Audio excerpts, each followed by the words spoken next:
আসসালামু আলাইকুম আরহামাতুল্লাহি আবারাকাতু। হযরত আবু হুরায়রা রাদিয়াল্লাহু তাআলা আনহু থেকে বর্ণিত, তিনি বলেন, নবী করিম সাল্লাল্লাহু আলাইহি ওয়াসাল্লাম বলেছেন, একদা এক লোক কোনো এক গভীর জঙ্গলে গভীর বনে ভ্রমণে গিয়েছিল।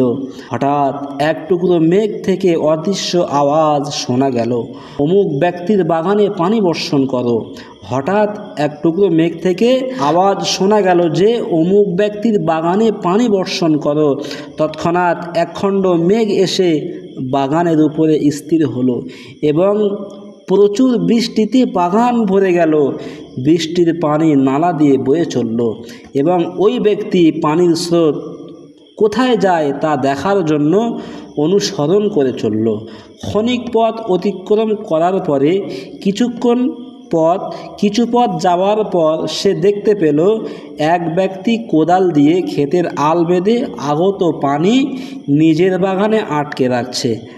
লোকটি দেখে বাগানের মালিকের নাম জিজ্ঞাসা করল, কিন্তু আশ্চর্যের বিষয়, মেঘ থেকে যে নাম শোনা গিয়েছিল সেই নামই বাগানের মালিক জবাবে বলল।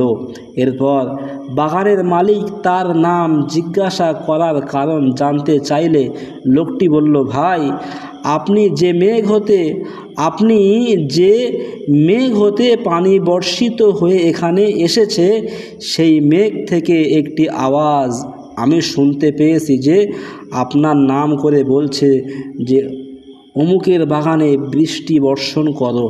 আচ্ছা ভাই, বলুন তো আপনি এমন কি আমল করেন, আর কেমন করেই বা আপনি আল্লাহ পাকের কাছে এতটা প্রিয় হলেন?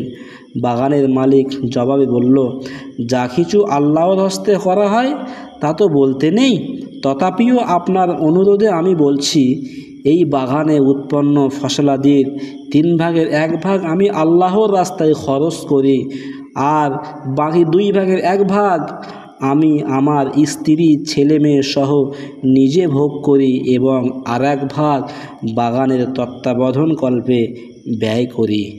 এই ঘটনা থেকে আমরা সুস্পষ্টভাবে এই শিক্ষা পাই যে আল্লাহকে যে কাজে শরীক রাখা হয় সে কাজের সুষ্ঠু সমাধানের জন্য আল্লাহ পাক গায়েব থেকে এমনভাবে সাহায্য করেন যা সে জানতেও পারে না। তো বন্ধুরা, ইসলামিক ভিডিও পেতে ইমরান মামুনি এই ইউটিউব চ্যানেলটি সাবস্ক্রাইব করে রাখুন।